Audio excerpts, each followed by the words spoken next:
So I know a lot of the guys that follow me for samurai stuff probably aren't into side-by-sides, but this is my wife's ride. It's a 2023 Polaris XP1000, so it's a non-turbo. Kind of just the basic RZR. This is the second one of these we've owned. We bought her one in 2017, and my son was driving it a couple years ago at King of Hammers, and he got T-boned by somebody, and it got totaled. So we had such good luck with that machine that we decided to buy basically the exact same machine, and luckily they still made it. This, I believe, is the last year of the XP1000. It's just been a rock solid machine, like literally don't do anything except change oil. The one downside of this year was the tires. These are not the original tires that it came with. The older models came with actual Maxxis brand bighorns. And I love these tires.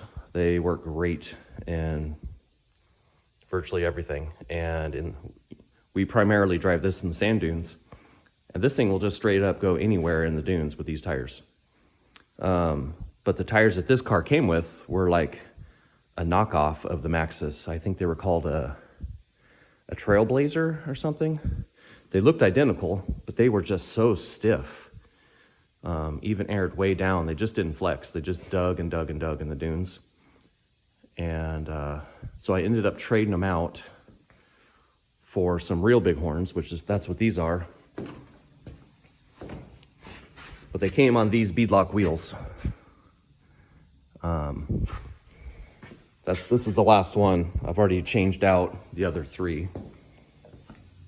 So these are like a 14 by really like a 7.5 with a 4+3 offset.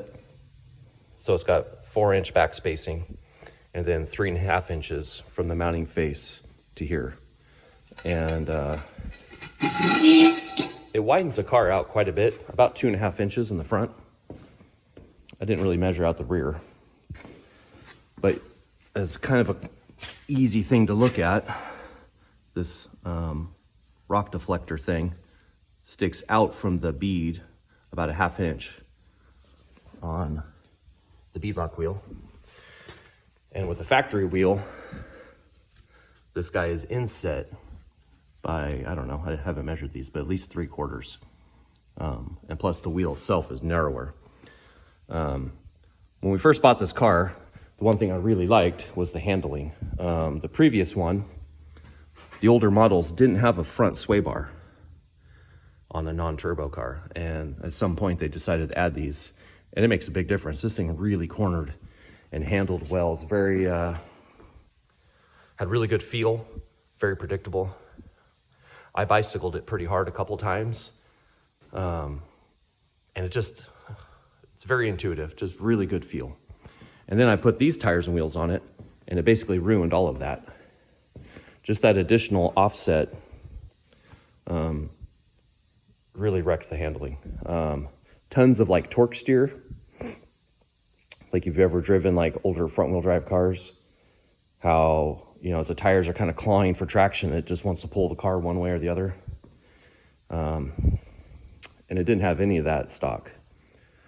So luckily I still had my original wheels from my first car, because I had changed wheels on the first car to some Method bead grips.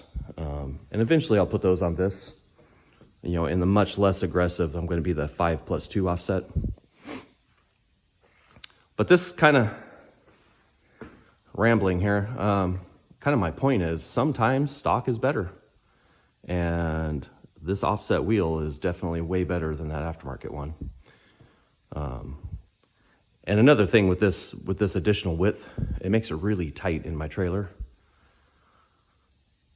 So I'm going back to stock for a while. At some point, I'm going to buy the Method 409s and the 5+2 offset with the bead grip.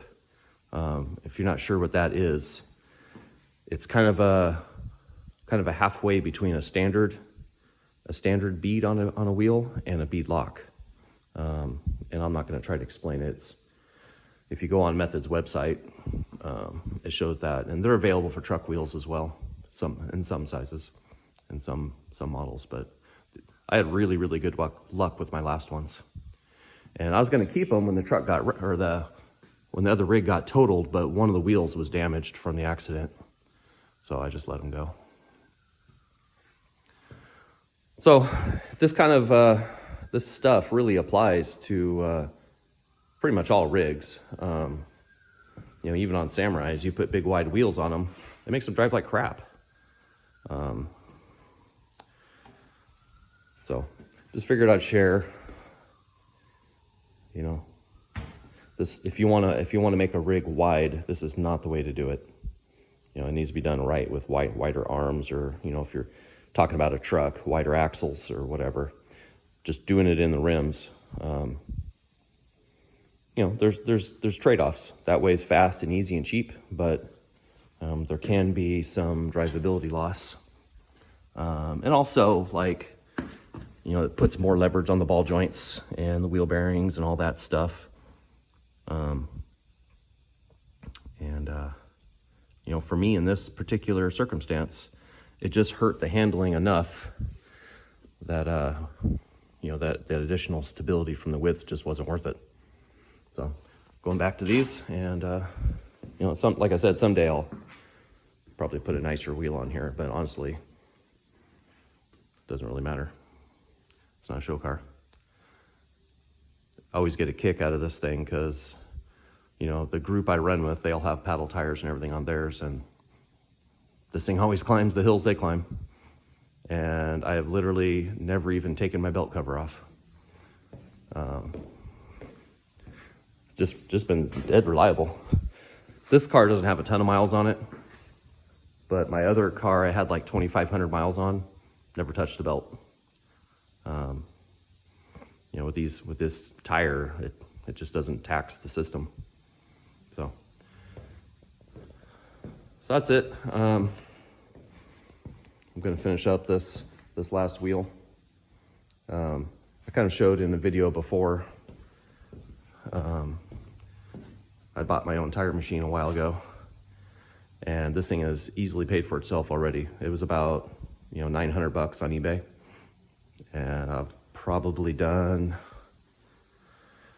I don't know, a half a dozen sets of tires and wheels on it, you know, between customer stuff and personal stuff.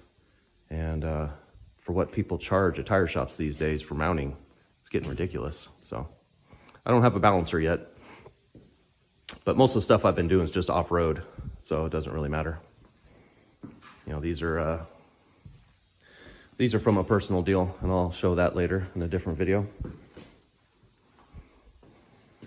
But yeah, you know, sometimes stock is better. Okay, so I figured I'd clarify this a little more. So you can see it's an inch wider wheel. It's actually a little more than an inch.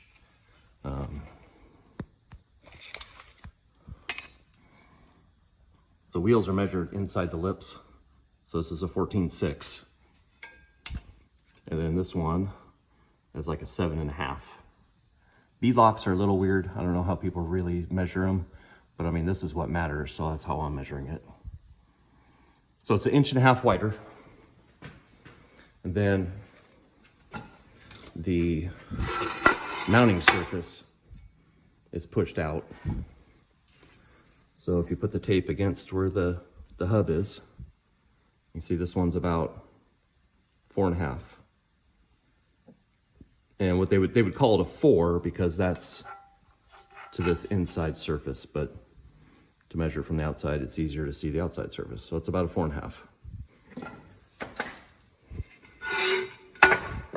And then the stock wheel is about a 5.5 or 5 inch.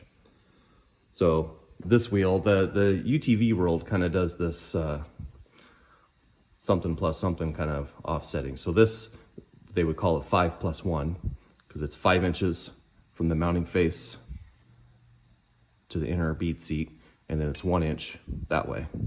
And then this one is a 4 plus 3.5. So the width kind of gets, gets wider two ways. The wheel itself is wider, and then that mounting surface is brought closer to the inner bead with this particular style wheel. So,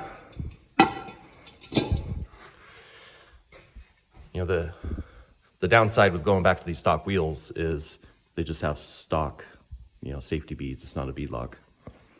But, for my use case, it's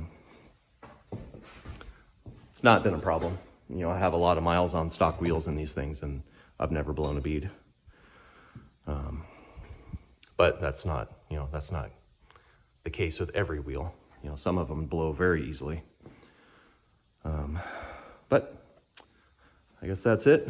I know this is side-by-side stuff, and a lot of people aren't into that, but these things kind of apply to every off-road rig with wheels. So, all right, thanks again.